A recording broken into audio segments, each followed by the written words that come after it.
Welcome, dear friends, to an evening of chills and whispers, where the rain outside sets the perfect stage for the tales I'm about to share. Tonight, under this stormy veil, I'll be your guide through stories that will send shivers down your spine and make you question what truly lurks in the shadows. So, grab a blanket, light a candle, and let the rain carry us into the unknown. It's time to sit back and relax with your favorite drink. And listen.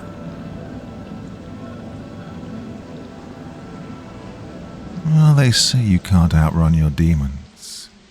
He thought they were wrong until he arrived at Merton Grove, a forgotten village hidden deep in the woods where time stands still and the past never truly leaves. He came here for peace, for quiet, for healing. Instead, he found something waiting for him, a darkness buried in the silence. The villagers smile too much, their kindness too perfect. Their eyes linger a moment too long. And at night, that's when the real terror begins. Our brains are being slow cooked by signals from space. By Brian Maycock. A lot of people love being connected. They love the constant messages, the news alerts, the showbiz gossip, and those little films of pets doing the funniest things. I used to be like that. I lived in a city and worked in finance, a high-pressure, high-paying job. I got the train to work in the morning and spent the commute with my headphones in, eyes down, lost in the chatter of music and trends rushing at me from my mobile. My working day was an assault of emails and calls and deadlines. And then I'd head back to the train station, get home at about 7, where I'd turn on the TV and catch the latest shows while checking my mobile for new messages. I was happy, I thought, and then it all collapsed. Piecing things together afterwards, I remembered getting up early. It was a Monday. I was on a video conference at home, and while I was speaking, it was like my voice left my head. It seemed to be coming from the other side of the room as I talked. I remember the faces on the screen of the other people taking part in the meeting, looking confused. And then, I lost 2 weeks. There's nothing I can remember from this period. It was pretty stop-start after that. There are moments I could recall, but a lot of blanks still. I was in the hospital by then, and I was told I'd had a nervous breakdown. At first I thought this was an episode I could get over, and after a time, I'd be able to return to my old life. The crippling panic attacks which started not long after I was discharged from the hospital put paid to that, though. So, I decided to radically change my situation. Some people might call this running away, and some days I wouldn't have argued this. But, for better or worse, I decided to up sticks and move to Merton Grove. Well, off the beaten track is how I described Merton Grove to my friends in the messages, telling them I was moving there. A place I'd found on the internet where I can try and find the peace and quiet I need to heal and discover what's next for me. The way I found it was quite random. I was looking for somewhere rural to live and set off on a virtual journey over neighbouring states, zooming in on areas of countryside to check out the detailed images, when I found an area that had clearly not been mapped from ground level. I knew straight away that this was the perfect location for me. I had healthy savings thanks to my old job, enough to tide me over for at least a year. I gave notice on my tenancy. I gave away most of my things to charity shops. I loaded up my car with a few basics. Then, after messaging my friends to tell them to stay in touch, I set off. I hadn't had any replies to my messages when, 12 hours into my journey, the bars on my phone flattened. There was nothing but countryside in sight. I pulled over, got out of the car. I felt a moment of apprehension as it dawned on me that I was no longer connected. I wasn't part of the frenzy of sharing, which is exactly what I needed, I told myself, and climbed back into the car. The light was starting to fade, and according to the old-school paper map I'd thankfully brought, there was still a lot of miles to travel before I reached my new home. There were no motels showing on the route. It was going to be a long night. In the end, it was growing light by the time I arrived at Merton Grove. I sat for a while, just staring. Mist lay around 24 or so wooden buildings that stood in a clearing in dense forest. Birds chattered in the trees. I rolled down my windscreen and felt the fresh air on my face, breathed it in. It was wonderful. Eventually I climbed out of the car and stood there trying to rub the stiffness out of my neck. The morning mist had almost cleared, and I could see that most of the buildings looked in a pretty bad state of disrepair. Windows were broken, gutters were thick with vegetation. The door hung off one, and I jumped when a bird flew out from inside. The rapid beat of its wings cut through the surrounding stillness before it disappeared into the trees. Hoping no one had seen me being startled by such a little thing, I decided to introduce myself to my new neighbors. Now, I know how shambolic this will sound, but I'd arrived knowing nothing about how many people lived there. I also had nowhere to live. I'd turned up blind, but with an open mind, and with a tent to sleep in. As I walked in between the buildings, I started to wonder if I'd moved to a ghost town. They all looked empty to me. Thankfully, as I reached the last building, I saw smoke rising from its chimney. I caught a glimpse of someone moving inside, a woman carrying a tray. I took a deep breath, walked up to the door and knocked, hoping that it would not swing open to reveal a shotgun pointing at my face. It doesn't look like they get too many visitors around here, I thought to myself as I knocked again. This time the door was opened by a man.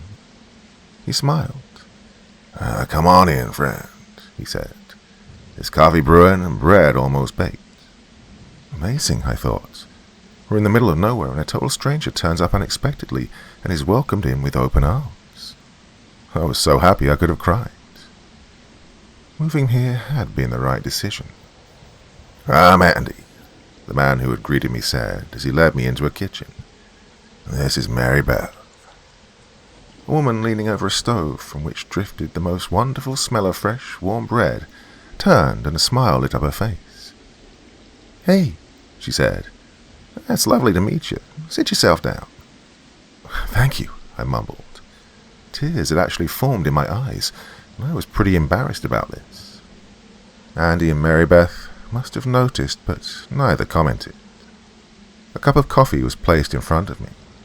A pot of jam, a plate, a knife. Mary Beth turned her attention back to the stove.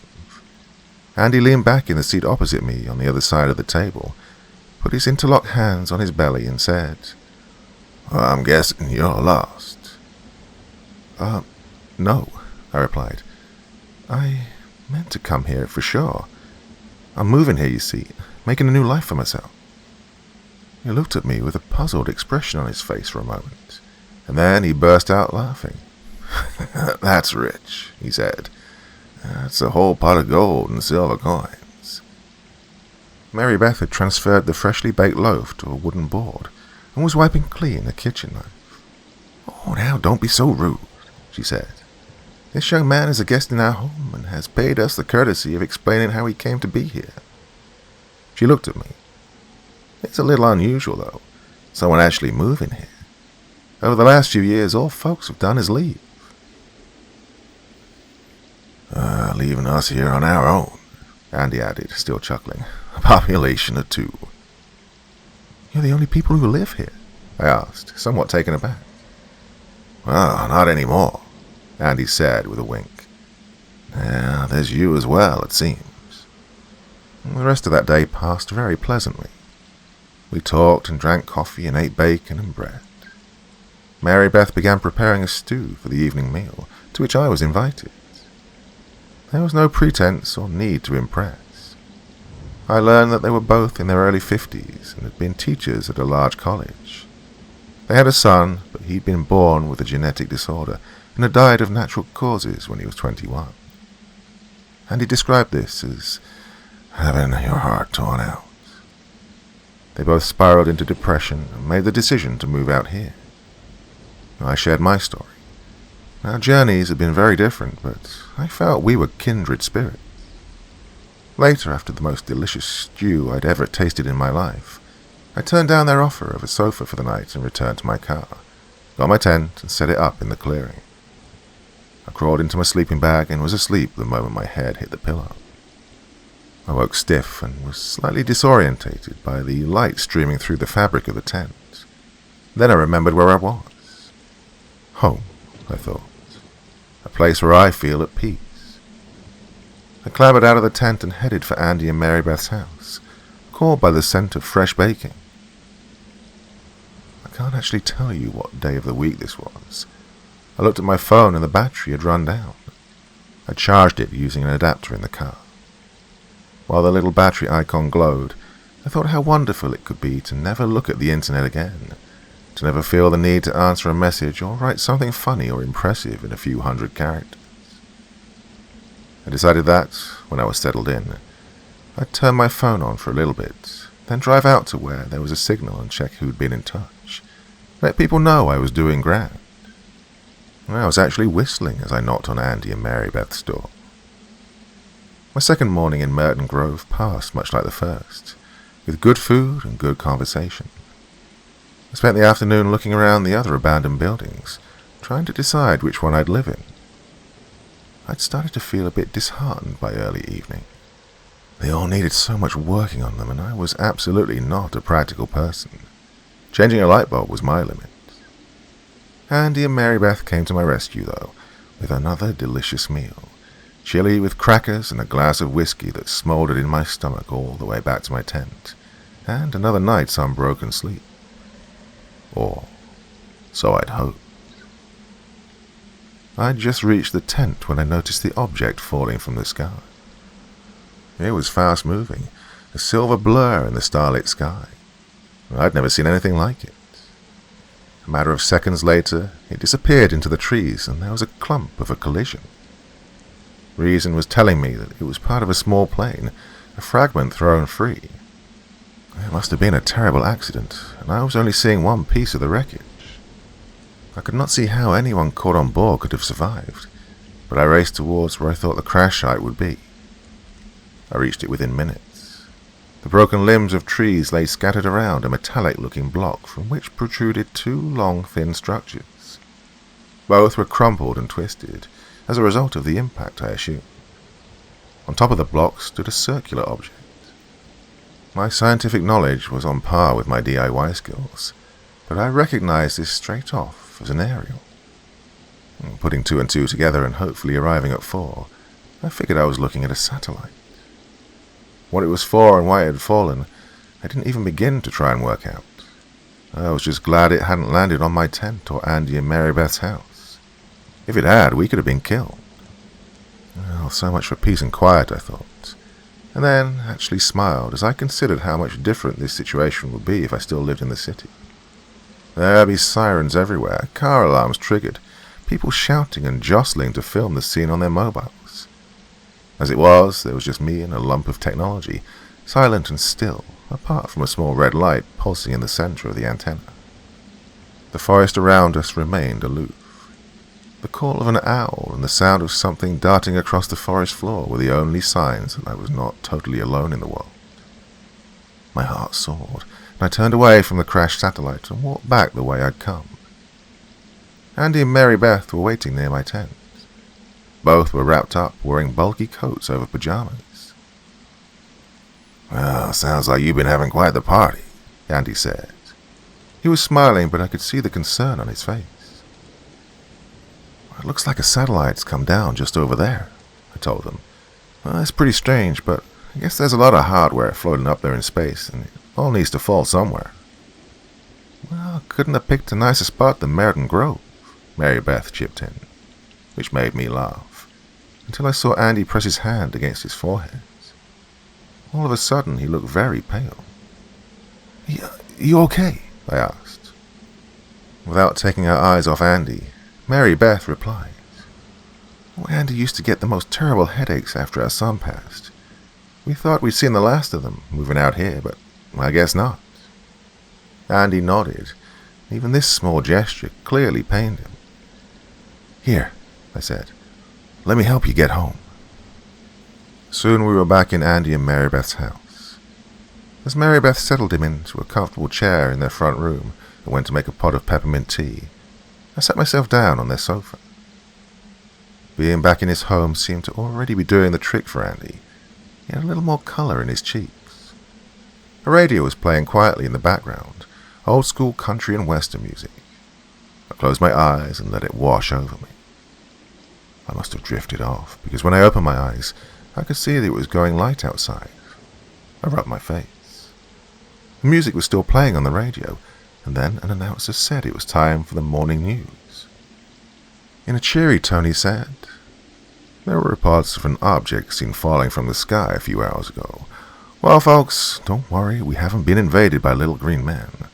Authorities have confirmed that it was a weather satellite. Families living in the remote rural community near where the satellite came to ground have been provided with temporary accommodation and are being well looked after while a cleanup operation is carried out. There were no injuries and no damage to any property," said Deputy Chief Talbot. Still half asleep, I took this in, thinking. That made sense, apart from the part about families living nearby. There were no families here, just Andy, Mary Beth, and me. I went to find them, to see what they made of the news reports. I found Mary Beth in the kitchen. She was sitting at the table, holding her head in her hands. I approached her and placed my hand gently on her shoulder. She looked up. Her eyes were bloodshot, her skin drained of color. "What's wrong?" I asked. "A headache," she said.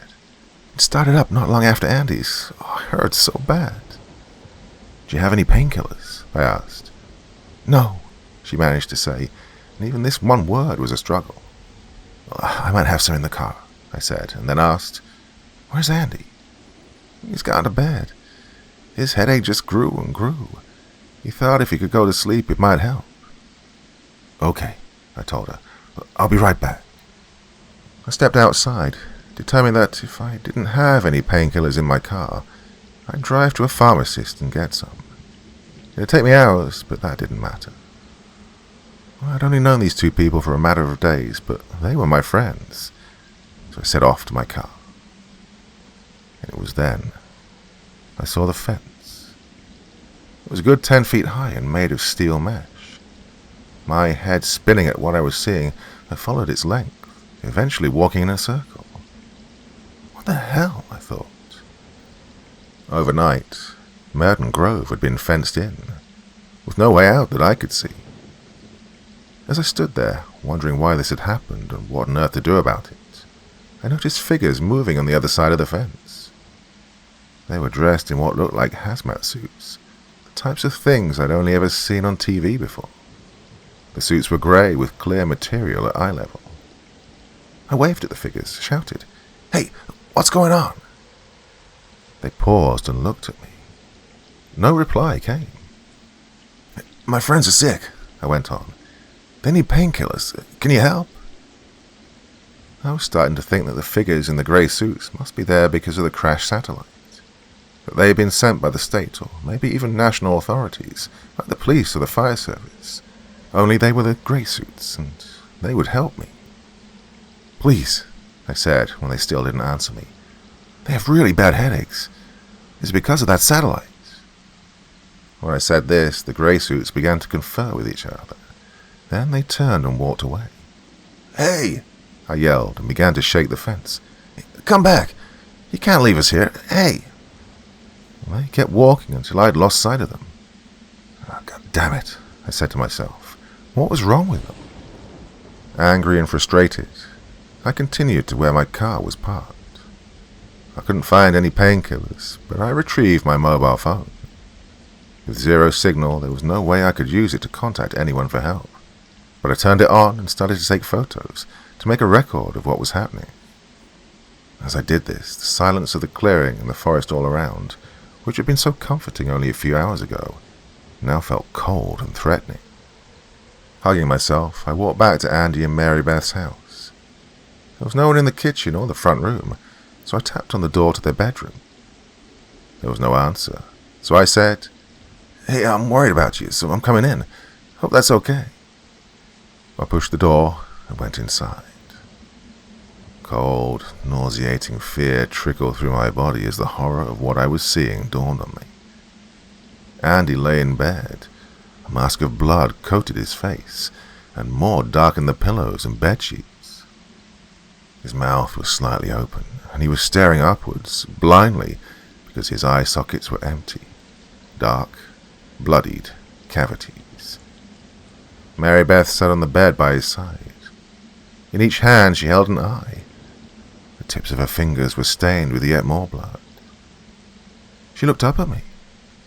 "He begged me to do it," she said, "to take the pain away."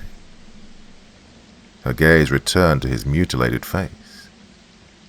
"He's at peace now," she said, and began to cry. I stood there, too scared to speak, lost in terror and sorrow. "We are going to enter the exclusion zone." A loud, distorted voice tore through the air. Startled, I moved to the window. The grey suits were cutting an opening in the fence and heading towards us. Mary Beth seemed oblivious to all this and maintained her tearful vigil. I left her and their home, their once welcoming, warm home that had been filled with love and life. My legs felt unsteady as I waited for the figures to reach me. Waves of nausea passed through me, and a fit of sudden anger flared. "Who the hell are you?" I demanded.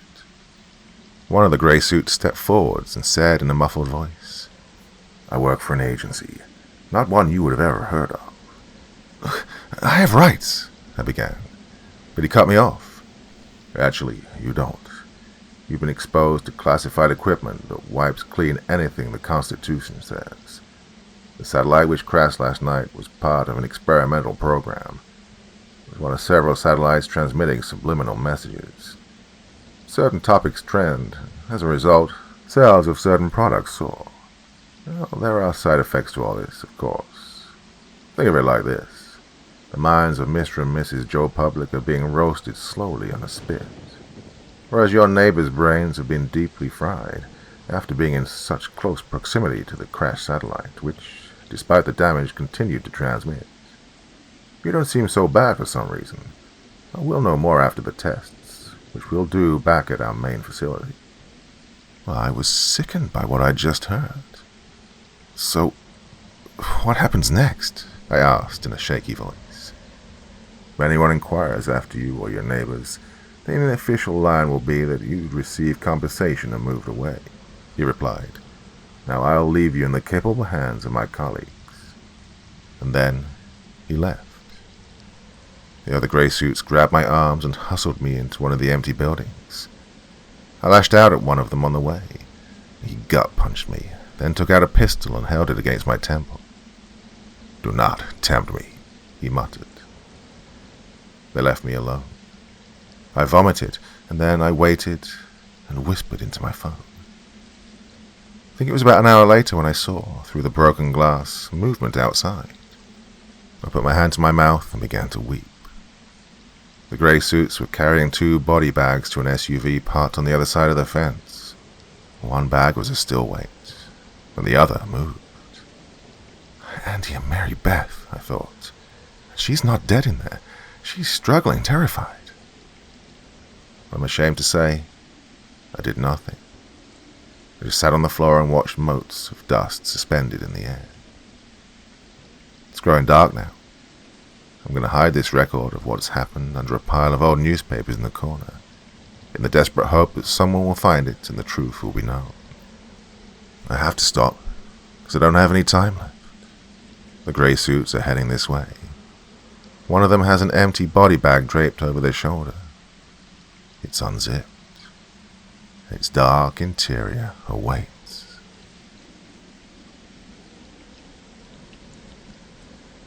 The Sensory Woods promises the ultimate experience. Vibrant colours unearth the fragrances and a journey beyond the limits of human perception. All through the eyes and noses of detached brains gliding through pristine artificial forests. It's cutting edge, it's flawless, it's safe. Until it isn't. Tonight, on his shift, the tubes that keep our clients alive are showing something strange. Data anomalies. Small at first, then bigger. The forest's artificial creatures seem off. The trees moving. Ikers of the Pocket Jungle by Scare in a Box. I refilled my coffee cup from the office's new state-of-the-art coffee maker and headed back to my workplace. The middle of my shift, so it's time for a caffeine and recharge. I sit in front of the monitor and look at the data it presents to me. Everything's in order. The tubes move perfectly and the various systems they have work correctly. The forest through which they move is in normal condition. Push one of the buttons and the data slides aside, showing me the forest outside the building, which everyone in my sector monitors all day, every day. The forest, to the naked eye, is normal. It seems a simple recreation of the natural and pristine places of yesteryear, when technology hadn't invaded everything and nature hadn't decayed. It's a simple imitation, of course. This place is not natural, not really. The trees have been planted in a special way. The environment is meticulously controlled. The species that inhabit it have been specifically selected to be there and give the best experience to each client with enough money to buy a ride. The sensory woods is not a normal ride, though. Many companies offer walks through the artificial forests. Some do them by boat, and some even with a flight mechanism. We don't do any of that. We go further. The forest is specifically designed to be the perfect sensory experience.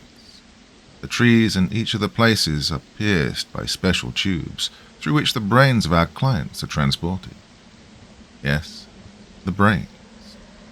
Clients pay a fortune to have their brains removed from their bodies and placed in sensory tubes, where they're connected to artificial sensory organs.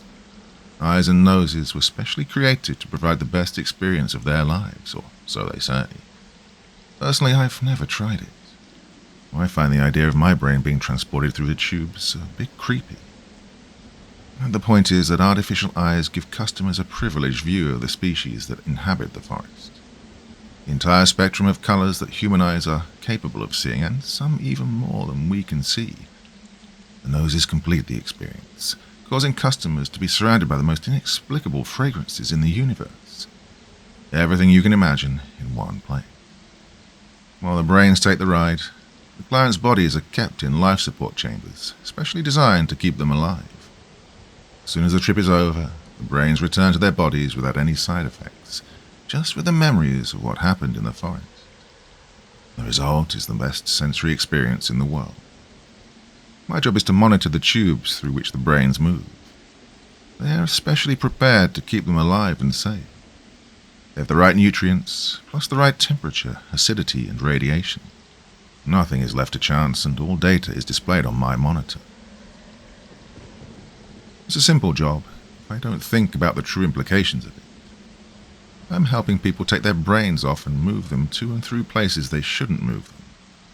But it's simple because nothing ever happens.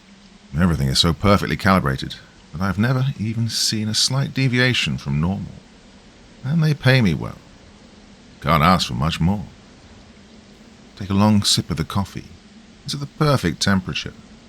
The new coffee maker is so automatic that it doesn't even need time to heat the water. I have no idea how it works, but it's the best coffee I've ever tasted. I guess the company wants even its employees to have a good sensory experience. I yawn a little. Look at the clock.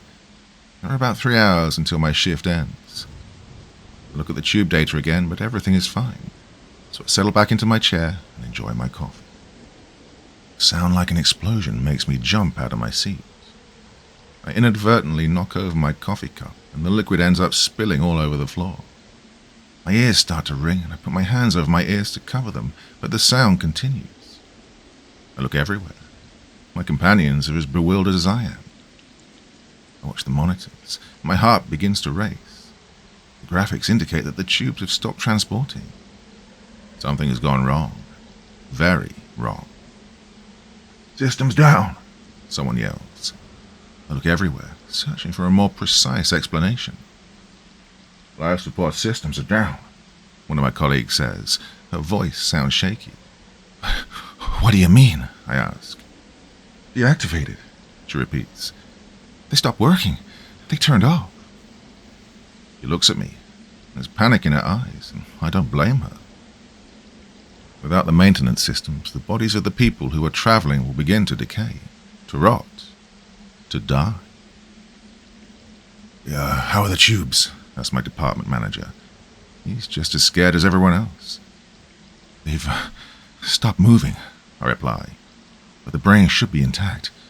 They're not damaged, just detained, I hasten to add. Should? He asks me. Obviously, my attempt to calm him down hasn't worked. Oh, I'm sorry, I apologize. I don't know what else to say. The monitors don't tell me the status of the tubes, not these at least. I'd have to review other data to find out. I can't tell the structural state of the tubes from here. I can go and check the other monitors. Can't help talking. An explosion, and this time I know it's an explosion because I can feel the shock wave and see the fire, whips through the facility. The room shakes and we all fall to the floor. What we felt before must have been another explosion, but smaller.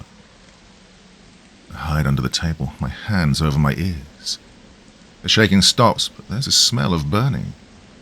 My ears are ringing even louder than before now, and when I open my eyes, I can see that the room has been filled with some pretty thick white smoke. I crawl from under the table and stand up with some difficulty, helping myself from the chair that's now lying on the floor. I look everywhere. My colleagues are also recovering. All the monitors are off, and the only thing that can be seen are the emergency lights. Oh, and if the life support systems were compromised before, now they must be... I don't even want to think how. Shattered. Disabled. What will happen to the bodies? My co-workers are covered in dust, and I guess that's my condition too. They all seem just as surprised and disoriented as I am. I don't understand what's going on, and we won't be able to find out from here. All systems are down. No power, someone yells. I see my boss run out of the room. The rest of us look at each other and, without saying anything, decide to follow him. Well, it's useless to stay here, after all. The corridors are in a terrifying gloom. I've never seen them this way, not even on night shift. The power to the whole place must have been turned off. With only the emergency lights as a guide, we head towards the sector where the bodies of customers are kept. The only thing that's visible is a small green light on the ceiling. The rest of the room is dark, and the tanks where the bodies are kept are not visible. You also can't see the operators, who should be working there. Boss is glued to the window, with the greenish reflection illuminating his features. He seems terrified. "We're gonna die," he mutters. "Everything is destroyed." "Isn't there something we can do?" I ask. He looks at me. Everything's quiet now. The ringing in my ears is over. So much silence is terrifying. "Pray that the brains are safe," he tells me. I bite my lower lip. We can't tell what state the brains are in from here. I look everywhere. My colleagues look at each other. They look at me, at the boss, then at the room with the body. Well, it seems that there's only one possible solution. "I have to go outside and check on the tubes," I say. The boss looks at me for a moment, and then sighs. "Yeah, it's the only alternative." "What good will that do?" asks one of my colleagues. "If they're okay, we don't know how long they'll last. I mean, if they're dead, we can't do anything to fix it." "I'm sure somebody's already on the way," the boss says. "Someone must have reported the explosions, I'm sure." He pauses. He actually doesn't seem sure at all. "We're not the only ones who work here. Maintenance should already be working on a fix. Our job is to control the tubes, keep the brain safe. Let's do our job." We all end up nodding our heads and following him. We continue along the corridor to the transition zone between the premises and the forest. The room itself is just as dark as the rest of the building. We manage to find the necessary protective suits to enter the forest. As soon as I put on the suit, a small screen activates on my left arm. It informs me of my vital signs and the general conditions of the environment. We go outside and the panorama seems even worse than inside the building. Nothing can be seen. The smoke is so thick that I can barely distinguish my own body. I know my co-workers are by my side because I hear their footsteps. Footsteps against the undergrowth, crushing the leaves and breaking the small pieces of bark that have begun to fall. Flashlights can't get through the thick smoke, so they're of little help. I look at the little screen I have on my suit, which shows me where we are. The tubes are supposed to only be a few meters away. They have to be here, but we can't see them. Can't see anything. The screen on my wrist tells me that my heart rate is racing. Of course it is, you silly machine. This situation is hopeless. The whole facility is in danger, and the people in here are about to die. And me? Well, losing my job will be the least of my problems if those brains die. I stop short. That thought paralyzes me. But what paralyzes me the most is the fact that the texture of the soil has changed. I just stepped on something. Something soft, delicate. Something that shouldn't be on the ground. I look down. Shine the flashlight right at my feet. And there it is. My worst nightmare. How many years in prison will I get for murdering someone by stepping on their brain?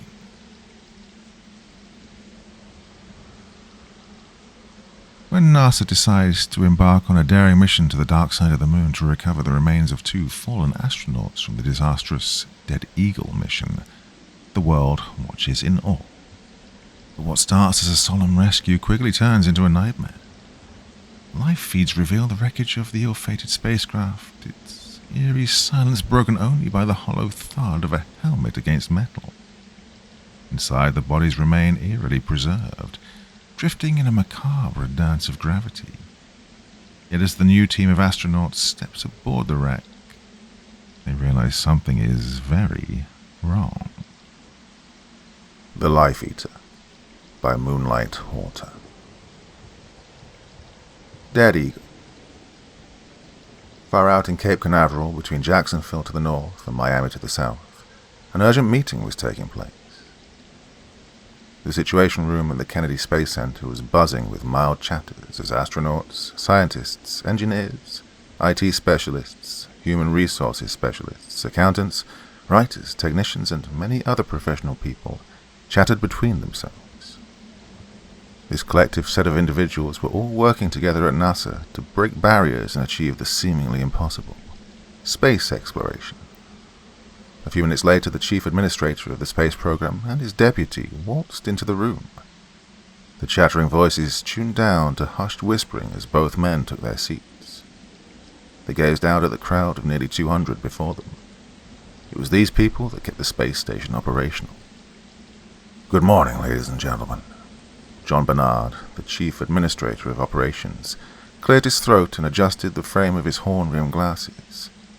He was a slender-looking man in his late 50s, with a bald head and a scruff of a moustache atop his lip. A few of the employees murmured back a greeting. Others stayed silent as they waited for the confirmation from the chief administrator of the space station. The possibility of an impending mission kept most of the employees on edge. As you know, a couple of decades ago, we lost 2 of our finest astronauts in the unfortunate mission to the dark side of the moon, dubbed Dead Eagle. He paused, glancing around the room that was now dead silent, before he went on. It should also be known that the bodies of these astronauts were never recovered from the wreckage of the crash. Because of that, these heroes of science were never given a proper burial. No one spoke. A sea of eyes beseeched the administrator with rapt attention. I just had a meeting with the president. After a lengthy conversation, we decided to conduct a rescue mission back to the moon to retrieve the bodies of these heroes of science. It's time we give them a fitting burial here on Earth. The room erupted in a cacophony of chattering and murmuring employees as they all began to discuss how such a mission was possible.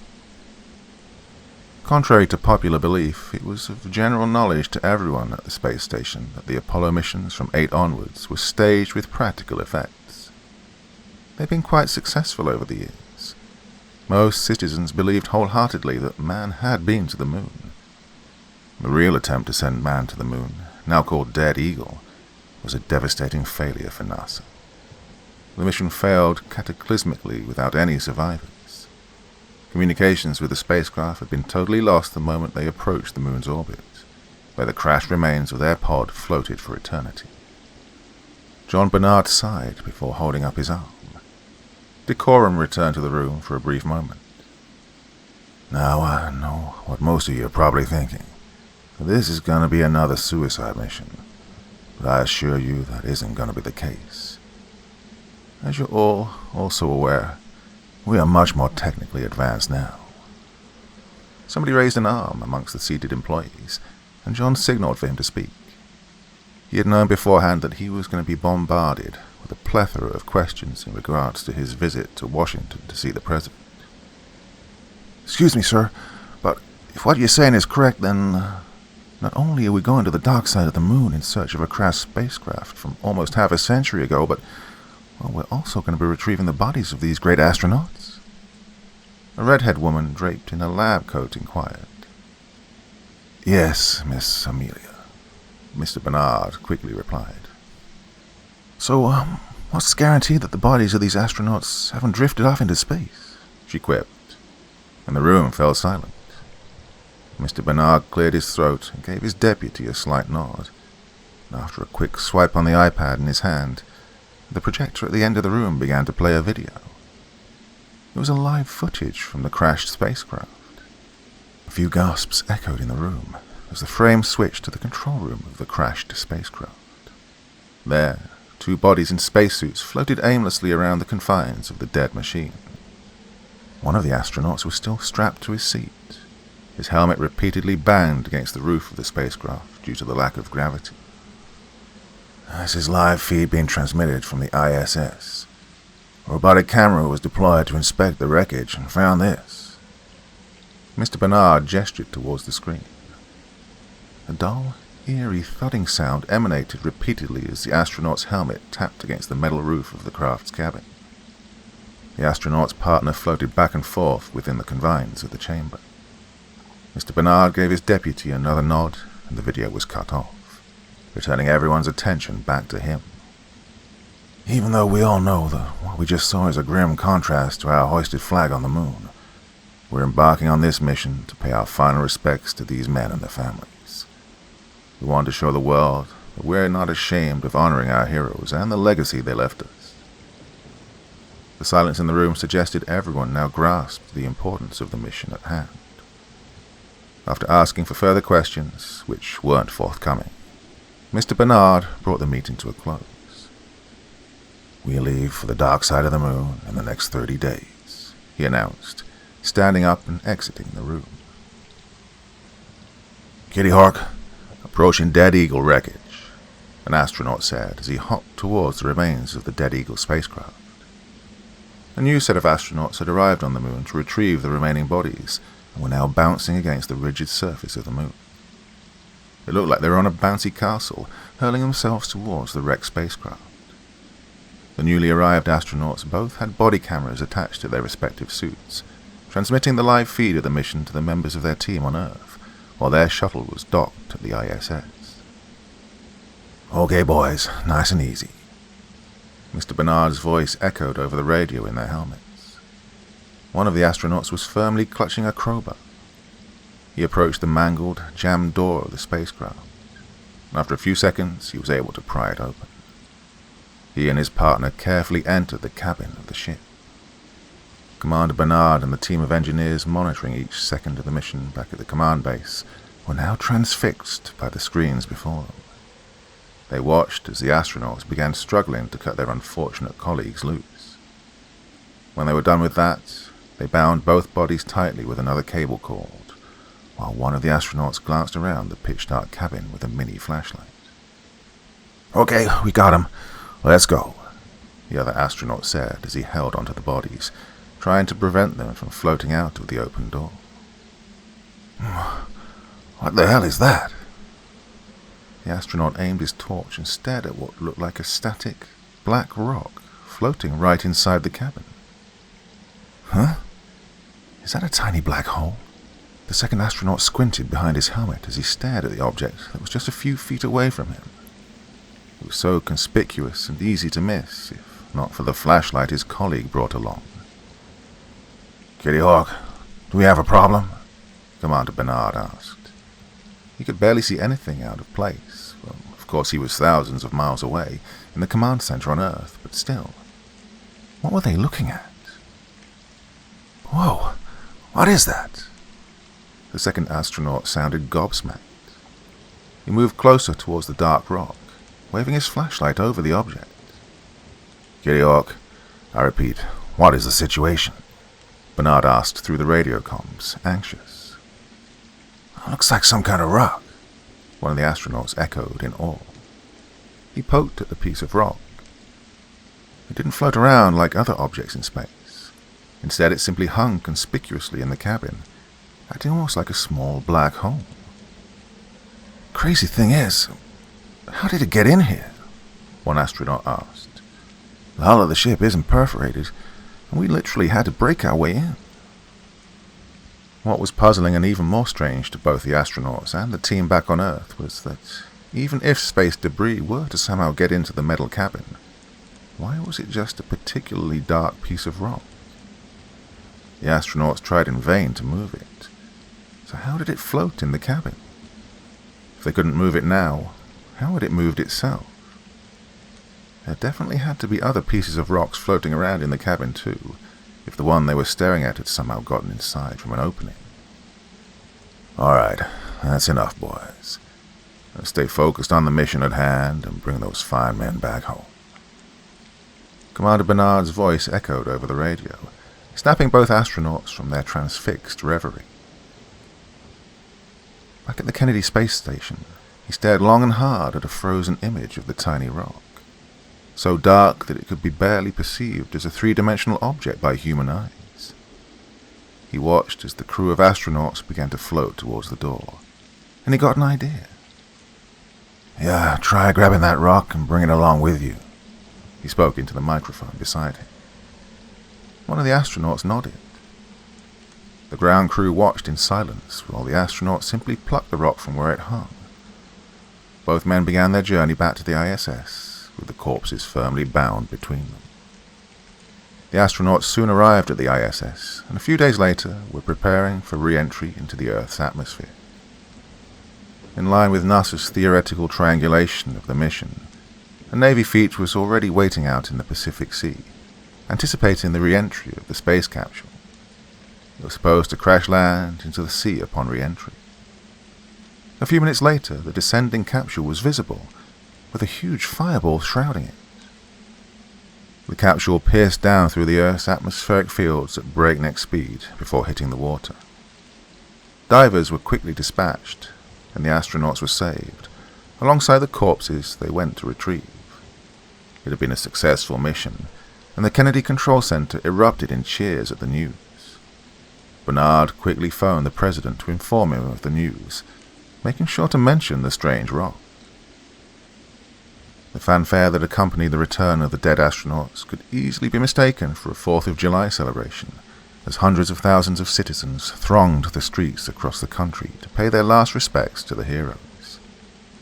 The president declared the flag to be flown at half-mast on the day the dead astronauts were finally let down into the belly of the Earth after floating in space for decades. The president called for a meeting with the commander of NASA, and Mr. Bernard paid another visit to Washington to brief the president on the discovery of the rock. The president's interest was piqued by the discovery of the space rock, and he ordered for the commander to send the piece of rock to a DUMB, Deep Underground Military Base, located out in Utah for an in-depth research to be carried out on it. Dark Moon. It was another day at the museum, another day to work on the Black Rock. One would expect that the museum curator, Mr. Martin Stevens, or Marty as he was fondly called, would get tired, or at the very least bored of staring at one rock for close to 10 years. 9 years and 7 months to be exact. That's how long he'd been studying this rock. At first glance, it was Vanta black, but upon closer inspection, it was something, well, more. It couldn't be explained, at least not yet. But some scientists had devoted the rest of their lives to understanding it, and Marty was just about ready to spend his entire life waiting for them. This was bigger than him. To Marty, this was bigger than the world. Who knew what their findings would be? Who knew what they would lead to? So every day since that little rock had been handed over to him, Marty had devoted every second following the scientists' research. So far, they discovered that the rock's surface absorbed 100% of any light that fell on it. Once disintegrated, it was found that the inside of the rock had properties of regular rocks. Several extensive tests were carried out, but nothing spectacular was found. It all ended at the surface. Another fascinating property about the rock was that no matter how many tiny bits they broke it into, each piece would have the properties of the entire rock, including the light-absorbing surface. This was too rare an occurrence to pass up. For these scientists, it wasn't even about fame or glory. It was just plain, undiluted curiosity that drove them. Marty was beyond ecstatic that the government granted his museum an exclusive license to show the rock fragments, and he followed up on every single piece of information that was unearthed concerning the rock. A creature of habit, Marty walked in through the museum doors at exactly 8 a.m., greeting the doorman with his signature smile and a nod of his balding head. He didn't need to speak. He never had time to, unless it was absolutely necessary. His smile-nod combination was enough to make people know he wasn't a rude man, just a busy one. He walked as briskly as he could in his three-piece suit, standing regally straight despite his protruding stomach. He reached his office in exactly 15 minutes, then leafed through the correspondence left for him by his secretary. His assistant walked in 5 minutes later with his cup of coffee.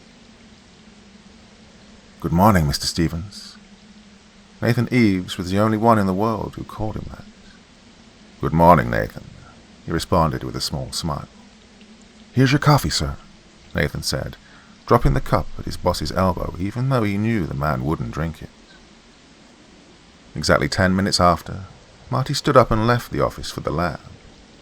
He shrugged off his suit and hung it neatly in a locker, changing into his golf shirt and slacks before pulling on a lab coat.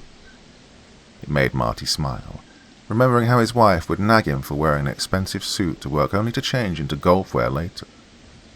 The truth was, he felt more at ease in his golf wear, but he had to look the part of a successful museum curator, and hence the suit. After he changed, he reached for the bottled water he knew Nathan always kept there for him. After taking a healthy gulp, he settled down to watch the footage of the space expedition that showed the arrival of the Dead Eagle rescue mission, for what would be the umpteenth time. No one would disturb him. If there was anything wrong, Nathan was capable of handling it. It all worked like a well-winded clock, just as it had for the past 23 years, until the footage began to play, and voices filled the room.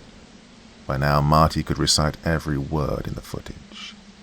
He knew what would happen with each second, and he already had the faces of the scientists etched into his mind, so it took him a good 30 minutes to spot something wrong with the footage. At first, it was just a feeling that something was off, but he just couldn't put his finger on it. He hunched closer to the screen, frown lines marring his face. Then, he saw it. He saw himself. One of the scientists in the footage was him, or at least it had his face. Marty had gone through the footage at least 3 times every day since he'd got it, so he knew that none of the scientists bore even the slightest resemblance to him. So how could this be? One of the others must have tampered with the footage. That was the only explanation. Maybe they were playing a prank on him. Was today his birthday? He always forgot the date, and had to depend on his wife to send him flowers or organize a surprise birthday before he remembered. Now that he thought about it, Evelyn was just mischievous enough to have done something like this. He could bet his degree that she put Nathan up to it. The young man looked as innocent as a newborn, but he was as crafty as the devil. Still chuckling, he got up from his chair. He was going to let Nathan know the error of his ways, and then he'd call his wife. He didn't know what he'd do to her yet, but he would soon. He walked down the floor below where the offices were located, then got to Nathan's office. "Say, Nate, did you by any chance mess with the Black Rock footage?" he asked, with narrowed eyes and a voice he hoped was serious, even though he could hear the laughter in it. Nathan, however, kept his eyes on his computer, not even sparing him a glance. Marty was convinced now that his assistant was guilty as charged, and he smiled. "Ah, so that's how you want to play it?" he asked, approaching the man's desk. "Tell me, did Evie put you up to this?" He leaned on the table. "What's in it for you? How much did she pay you to turn on me?" Still, Nathan didn't look at him. There wasn't even the slightest indication that his assistant had heard him. A slight irritation worked through Marty, but he still tried to keep his voice light. It was a joke, after all. "Nathan Eves, your boss is talking to you," he said. Still, Nathan didn't turn to him. He opened his mouth to say something else when one of the other staff knocked and walked into the office. "Mr. Eves," she called, and he looked up. Marty turned to see that it was his secretary, but she didn't acknowledge him. "Your 9:30 is here," she continued. And Nathan frowned and looked at his wristwatch, then at the wall clock. "But it's barely 9:30. What's the hurry?" The secretary merely smiled at him in response. "Yeah, tell him I'll be down shortly. Oh, and have refreshments sent to him." "Okay, sir." She turned before Nathan stopped her. "Lisa?" he called. "Yes, sir?" She responded with raised brows. "You know you can call me Nathan like everyone else, right?" he asked with a soft smile, a smile that made Marty give him a suspicious look. "Or better yet, Nate. That's what my friends call me." "Oh, and Mr. Stevens," Lisa said with a smile of her own. "Well, yeah," he finished with a boyish shrug. There was a silence in the office for a while. Then Lisa said, "I hear you, Mr. Eves." Then she offered him an innocent smile and left the room, leaving Nathan grinning. "Is there something I should be worried about?" Marty asked, but Nathan just sat back in his chair, staring dreamily at the spot where Lisa had been standing a few minutes ago. "Hey, boy, I'm talking to you," Marty said, moving in Nathan's line of sight. But the man seemed to look straight through him. Marty decided he'd had enough. "Okay, I think this has gone on long enough, Nathan. Look at me, I'm talking to you." Nathan took a deep breath, and Marty thought he'd finally come to his senses. Instead, the man shut down his computer and stood up, put on his suit jacket, and started walking around his table while he fixed the buttons. Marty moved right into his path. "Where do you think you're going, Nathan? What sort of—" The words died in his throat when Nathan simply walked through him. Nathan walked through him. Like he was thin air, like he didn't even exist. Marty's heart raced and his mind went blank. He had to sit down for a bit, or he would keel over from the shock. What had just happened? Nathan had just... How was that possible? The wheels in his brain began turning, slowly though, but it was a start. Lisa had also been in the office, and she hadn't acted as though she'd seen him. What if she really didn't? And Nathan, the boy, had worked as Marty's personal assistant for over 7 years, and despite a few disagreements here and there, he had never disrespected him even once. His virtues were not the kind a person could hide for a long time. So did it mean that he really couldn't see Marty? He could see him just about an hour ago. He'd brought him his coffee, for crying out loud. So what had happened? His heart skipped several beats, and he had to work twice as hard to stay calm. He needed to think, so he needed to keep a clear head. Nathan had brought Marty's coffee for him in his office, even spoke to him, so there was no doubt that he could see him then. Then Marty had gone to the lab, exchanged his suit for something more comfortable, before he started watching the video and noticed himself in it. Marty sat up straight as a thought occurred to him. If he assumed this was all real, that it wasn't a joke, or some well-thought-out and well-delivered prank, his being in a footage from 10 years ago would mean that he was there when the footage was recorded. It would mean that he was part of the mission to retrieve the casualties from the dead eagle. It meant that he was there when the black stone was found. But Martin Stevens knew that he was not there. In fact, he was in the hospital, waiting for news of his newborn daughters. It was a thing amongst them now, relating the birth of the girls to the discovery of a special rock. It was an omen of how special they were. So why was he in the footage, and, most importantly, why was he invisible? He decided to take a walk through the museum. Maybe someone would see him, maybe one of the visitors. If this was a prank, there's no way they would be in on it, unless every single one of them was hired by his wife, and that was too extreme even for her. So he left Nathan's office for a walk through the museum, and in less than 20 minutes, he had gotten his proof.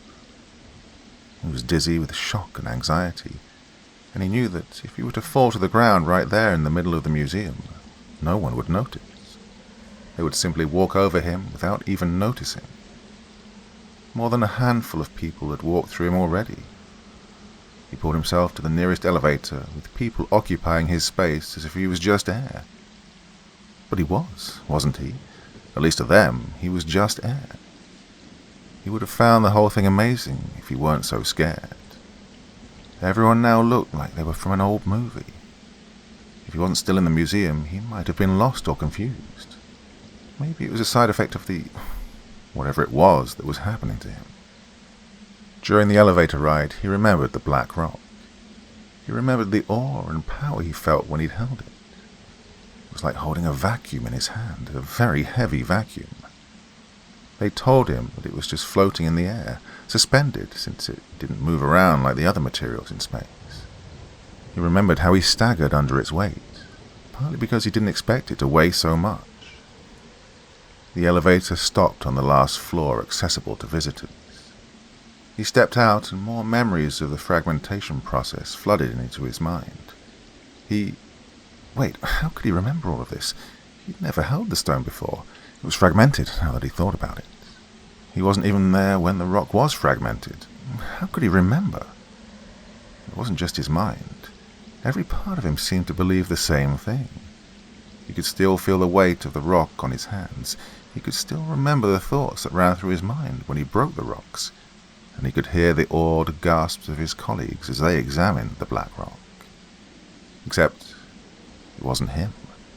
All these memories did not belong to him, so how could they be in his head? He hadn't even solved one problem, and he was already facing another. Sweat dripped down his forehead as he made his way up the stairs. When he reached the office door, he rested on the steps. Maybe it was best he knew everything at once. That way he'd know exactly what he was facing, and he could solve this once and for all. But first he would call his wife. She'd know what to do, or at very least, she'd calm him down. As the thought crossed his mind, he knew that there was a very slim chance of success, but he'd try anyway. He drew strength from hope and made his way to the last floor where the laboratory was located. But as soon as he reached it, he found himself in a completely different place. It was a laboratory, but not like the one in the museum. While that one was just equipped for examining antiques and rocks to be sure of their authenticity, this one was a real laboratory. Even worse, he remembered this lab. It was where he'd analyzed the rock. No, it was where the man whose memories he now had analyzed the rock. In fact, it had just been an instant since the rock was fragmented, so where was everyone? Marty at least expected to find someone here. Maybe they could help him explain what was going on, or maybe not, but he knew there were supposed to be people here. Did the other man also share his memories too, or was this one-sided? He looked around to see that all the other labs were illuminated, but he didn't know where the light was coming from. It was dark outside, so it couldn't be from the sun, and it was of no artificial origin that he could see. "What is this?" he muttered to himself, not caring that his voice was shaking. "What's going on here?" He half expected someone to appear and give him an answer. He'd be happy with that, no matter how ridiculous the answer was. At least he'd have an answer and the company of another human. But when that didn't happen, he lost it. He started running through the building for the exit. He didn't know how, but he knew where the exit was, and he was going to get out of the building. As he ran, the corridor seemed to stretch ahead of him, but he wouldn't stop running. Marty gave it all he had until the corridor disappeared altogether, and he was on a deserted plain. It was dark, and Marty felt as though he was in a vacuum. There was a loud silence. Even his tinnitus was gone. The silence seemed to press into his brain, and he wanted to scream, not out of pain, but out of fear. But he couldn't scream, and he couldn't open his mouth to make the sound. Inwards, he was screeching and yelling, but outwardly, he looked calm, expressionless. The moon itself was like the dark rock pinned to the velvet dark sky, slowly increasing in size. He saw an astronaut looking at the Dead Eagle spacecraft that was stuck in the sand, the hatch open. Finally, someone who could help. Marty ran to the astronaut as fast as his legs would carry him, but when he touched the astronaut's shoulder, the astronaut collapsed on the floor. It was just an empty suit. At this point, he was past despair, and he was running on adrenaline and instinct. He decided to enter the Dead Eagle, but when he fell inside it, he found himself floating in a void. Looking around, he saw that he had a view of himself inside the laboratory, moving towards the light switch to turn it off. The dark rock was once again intact. It was at that moment that he had a glimpse of understanding. The dream is fading. The dream that one day we existed in an infinite universe. The dream that darkness was torn by light at the beginning of all things. He wondered if every single person in the world was also alone in this final moment. The light switch went off, and then he was no more. Devoid. The end is nigh! The end is nigh! The man kept yelling at the top of his voice, already made hoarse from years and years of yelling. He looked homeless, with his messy beard and ill-fitting clothes, but he didn't smell homeless. He didn't smell particularly nice, and while his clothes didn't fit well, they were clean, a clear indication that he took care of himself. He was a tall man with strong, long arms that held up a wooden board, showing his message, "The end is nigh." What was most peculiar about this man was that for well over 7 years, he'd been proclaiming the same message, nothing more, nothing less. Residents say that he's been at it for much longer. But while most messengers like him proclaim the rapture or the second coming of Christ, this man proclaimed an entirely different message, claiming that a cosmic entity was looking for what was taken from her a long time ago. With a message like this, it's no surprise that people mocked him. It was also not a surprise when people started taking him seriously. If one man could keep screaming the same thing over and over for years, maybe there was some truth to it. And this message definitely appealed to those who'd been in a lifelong search for their higher calling and true purpose. Soon it became a movement, gathering more and more members who called themselves followers of the messenger.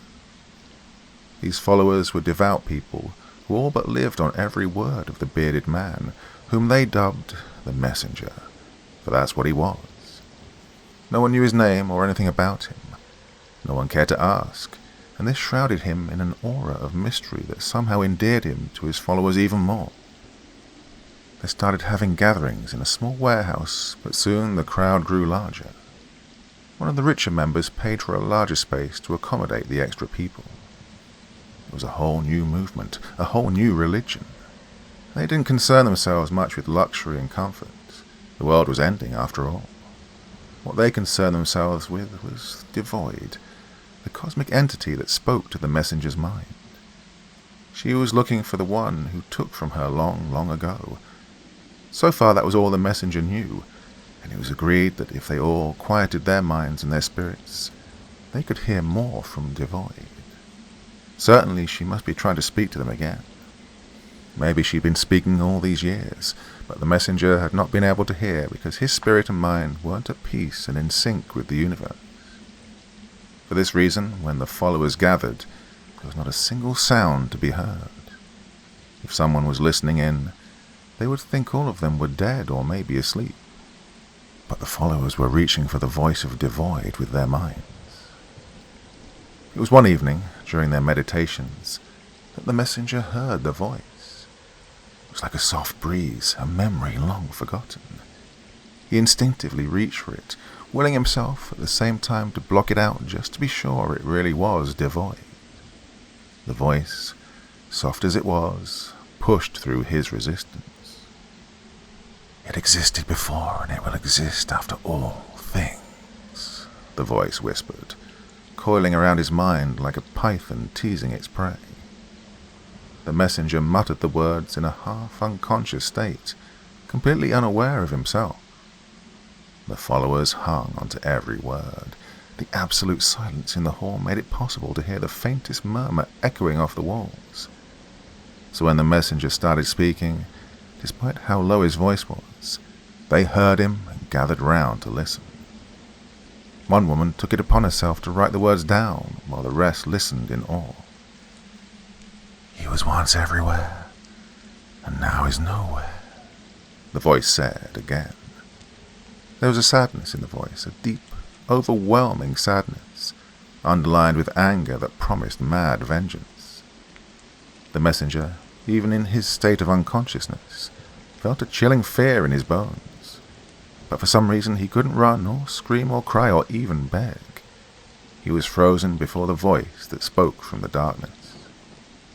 "He's mine, just as I am his, and without him I am not." Now there was an obvious agitation in the voice. It shook with each word. Devoid was scared, but of what? He wanted to ask. Surely if she could speak to him, he could speak right back. There must have been something that made her choose him in the first place. He tried to ask how he might help, but his mouth was full of cotton, his tongue glued to the roof of his mouth. Even his lips had been sewn shut, so speaking was now impossible. He felt Devoid slither to and fro in his head, and he knew she was pacing. Strange, since he couldn't see her, couldn't see anything but the deep darkness, not even the slightest shadow. But he knew.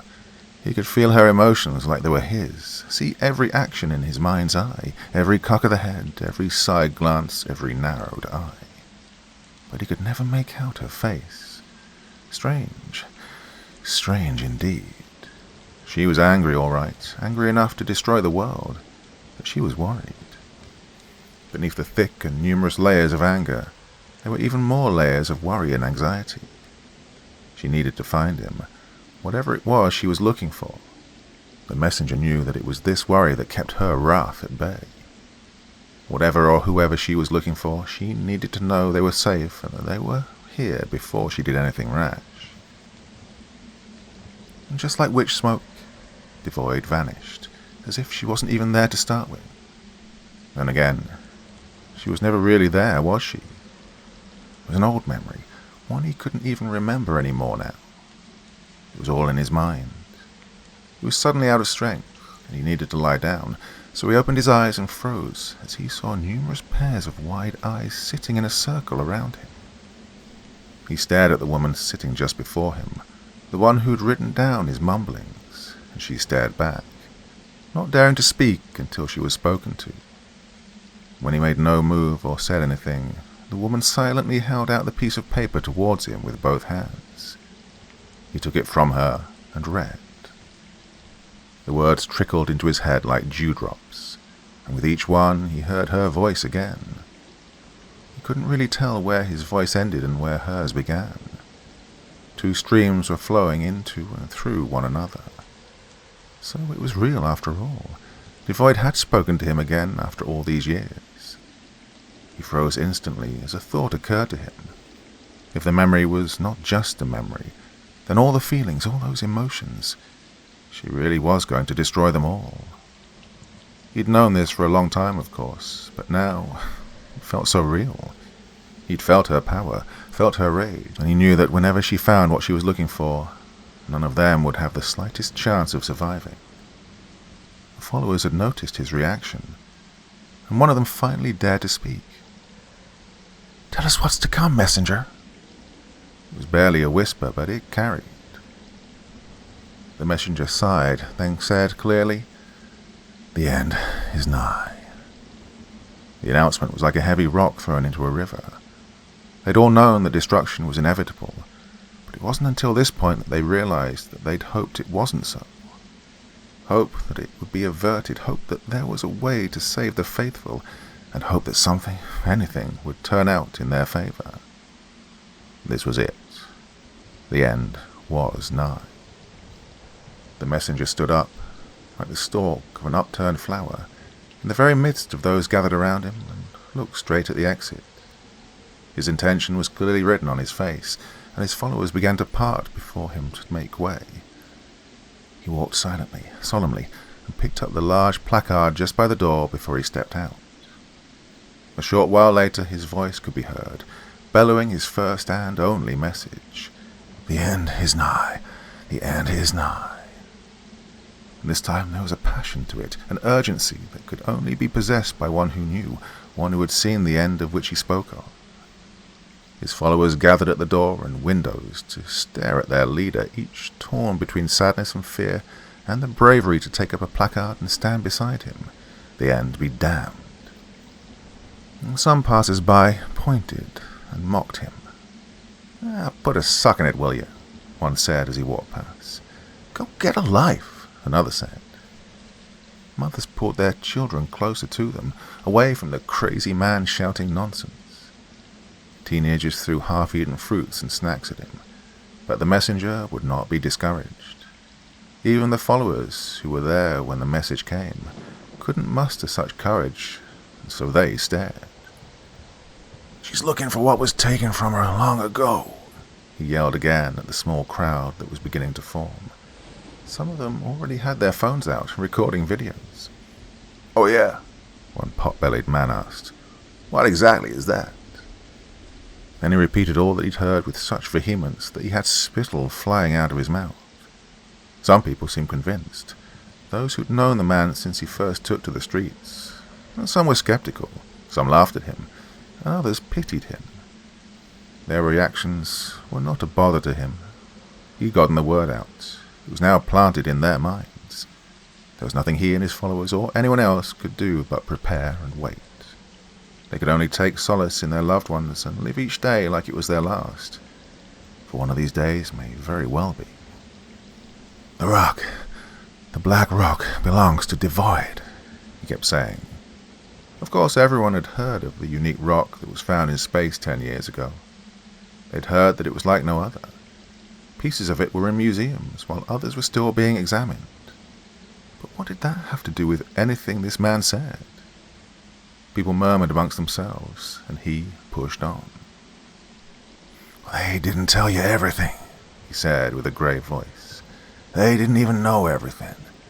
They've taken what belongs to another that was never theirs to take in the first place, and now we'll all pay for it. Oh, you mark my words. Your children, your wives, your husbands, your friends, your mother and your father, uncles and aunts. They'll all be gone, and you won't even be here to feel the loss. But you'll be gone as well." While he still spoke, he looked up and saw the moon rising. Dread washed over him like a bucket of ice water. It was still too early for the moon to come out. With a recent message, this could not be any mere coincidence. He watched as the dark mass, which was too dark to be the moon, grew bigger and bigger, casting its shadow over the horizon. "She's here," he whispered as he watched the darkness grow larger and larger. "She's here," he said again, louder now. But when he looked around, he saw that he was alone. He spun around and saw that all the followers who had gathered behind him were gone too. He was left all alone, and he knew that it was only so he could see the end come before it took him too. "Ah, shit," was the last word he got out. And then he was no more.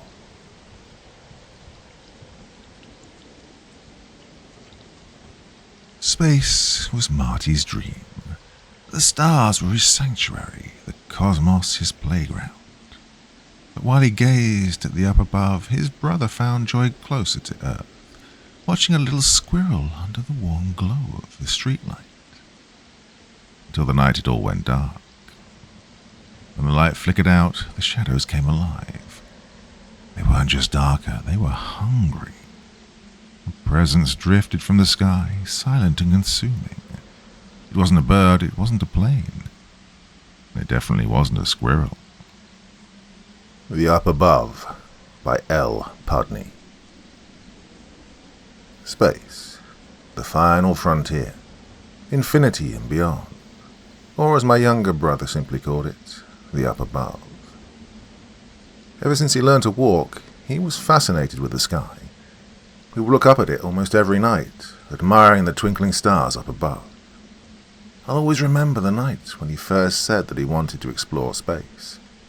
He was looking up at the small pinpricks of light that were scattered across the black sky and said, "Dad, I want to go to the Up Above." My dad, who was also in the garden with my brother and me, looked down at him and replied, "The Up Above? Where's that, Marty?" Marty raised his little arm and pointed straight upwards towards outer space and boldly said, "Well, there." In the following couple of years, Marty's obsession with space and the cosmos grew. For his 5th birthday, my parents bought him a telescope, which he routinely used every night. He made his own astronaut helmet, which was created with a bucket and a lot of tin foil. When Marty started spending more time in bed, Mum and Dad stuck hundreds of glow-in-the-dark stars all across his bedroom ceiling. They spread across his room, creating a large galaxy that Marty would be able to go to sleep amongst. I fondly remember walking past his bedroom, peeking in, and seeing him fast asleep with a smile on his face as the glowing stars shone all around him. While I didn't share Marty's obsession with space, I was more interested in the creatures that resided on our own planet. Animals were what captivated me, especially one animal in particular. Outside my bedroom windows, a large streetlight illuminated a large portion of our front garden and the road. The long black pole that was cemented into the pavement stood up high, and like a moth to a flame, this light attracted a small squirrel that would climb it each night. I would patiently wait at my window at dusk and eagerly await the arrival of the cute rodent, and each night he did not disappoint me. The squirrel would appear and would start to climb the metal pole, ascending to its top. On one particular night, I watched in awe as the furry animal gracefully climbed up the streetlight. The squirrel was almost at the top when the bright light suddenly flickered out. The street and the garden were plunged into darkness. Then something happened that I didn't think possible. The pitch-black night sky grew even darker. A black shadow drifted through the air, darkening everything it touched. I saw it slowly encroach upon the street, and then it glided into our front yard. The shadow moved with unnatural purpose, like it knew exactly where it was heading. It slowly drifted along the garden and towards the house, looming over the yard and turning the grass black. As it approached the front door, the porch light flickered out too, unable to compete with the rich darkness of the shadow. I sat at the window, overcome with fear at what I was looking at. I didn't know whether to run or to hide. Before I could decide, I heard a popping sound and then a slight fizzle. Then I heard the same 2 noises again, this time slightly closer to me. And that's when my mind made its decision. I wouldn't run and I wouldn't hide. My brain concluded that I needed to help Marty. His body was growing weaker by the day, so I knew he wouldn't be able to defend himself if it came to that. I'd have to be the one to stand up for him. I stood at my bedroom door for a moment, trying to control my breathing and summon enough courage to go out of the safety of my room. With one final intake of breath, I quietly opened the door and crept out into the hallway. The long corridor was dark, but not as dark as the garden had been when the shadow was hovering over it. Whatever the strange shadow was, it didn't appear to be in the hallway. I tiptoed along the hallway, trying to stay silent as I moved toward my 6-year-old brother's room. Pop. Fizzle. I darted my head behind me to see what had made the noise. I saw that the hallway light bulb had blown up, and just behind it a dark shadow loomed. My feet and legs went into autopilot, and I quickly made my way down the rest of the hallway and burst into Marty's bedroom. Marty was still asleep, looking even skinnier than when I'd seen him a few hours ago. His sleeping body was illuminated by the glowing galaxy that was his bedroom. I darted over to his bedside and shook him awake. He slowly opened his tired eyes and looked up at me in confusion.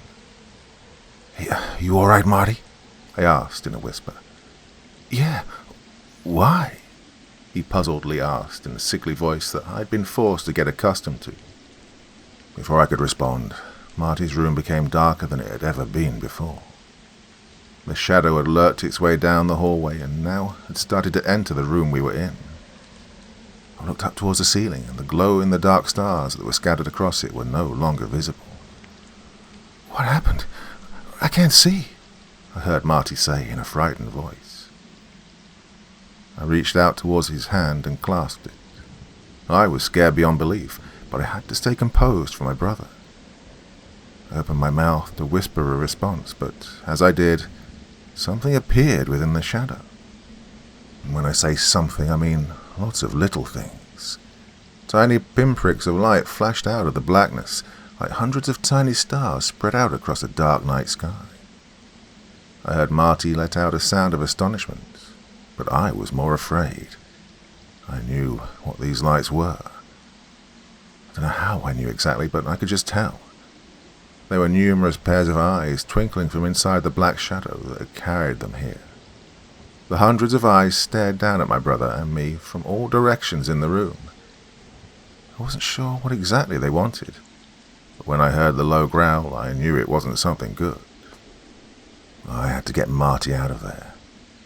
He didn't seem afraid, but I just had a feeling that we weren't safe. Well, the absence of fear that Marty felt, I made up for. My heart pounded in my chest like a meteor shower smashing into earth. Somehow, in my panic state, my mind produced an idea of how to get my little brother out of the room without him becoming afraid. I dropped to my knees and began to feel around the floor with my hands, still conscious of the many eyes that were looking at me. I then felt what I'd been looking for, Marty's astronaut helmet. I picked it up with both hands and scrounged around to find Marty. I felt his head, so I reached out and placed the spaceman helmet onto it. I then felt for his small hand and firmly grasped it. "You've always wanted to go up above. Well, Marty, you've made it," I said to him quietly, trying to disguise my own fear. But I could feel the smile that beamed off his face, as he thought he was actually going to see outer space after all. I helped Marty to his feet, and as I did, I felt how weak he had become. I tried my best to help him walk out of his room and away from the shadow. We slowly stumbled through the black abyss, with the only light available being the glowing eyes that watched our every move. With each step, I felt Marty's excitement grow, as it did look like we were walking through a cosmic galaxy. It was Marty's dream to go up above and walk amongst the stars. With each step growing his excitement, I felt him growing weaker. I needed to support his weight more and more. Also, the further we moved, the more the shadow crept behind us. I was scared of what this thing was going to do to us, but I had to stay strong. And then I heard a thud, and I felt Marty hit the floor. I stopped suddenly and tried to help him up. As I did, I saw the dark shadow and the eyes also move towards where Marty had fallen. They descended onto him like vultures onto a dying animal. I screamed for them to stop, for them to leave him alone, but they kept surrounding my brother. The shadow then disappeared, allowing some light to enter my eyes once again. I rushed over to Marty, who was still lying on the floor. Behind me, I heard his door swing open, and both my parents rushed in. I looked back at Marty, who was lying on the ground, completely still. Well, the one thing I'll always remember about that night, the night I lost my brother, is the large smile that was plastered on his face. The smile that formed when he thought he was going on his space walk. Well, to this day, I'm still unsure about that thing that came from my brother and me that night. I still don't know if they're what caused Marty's life to be cut short, or whether his sickness took him first. All I know is that every night, I look up into the night sky and look up above. I look towards the pale shining orb in the sky. I don't see a man on the moon looking back at me. I see a little boy.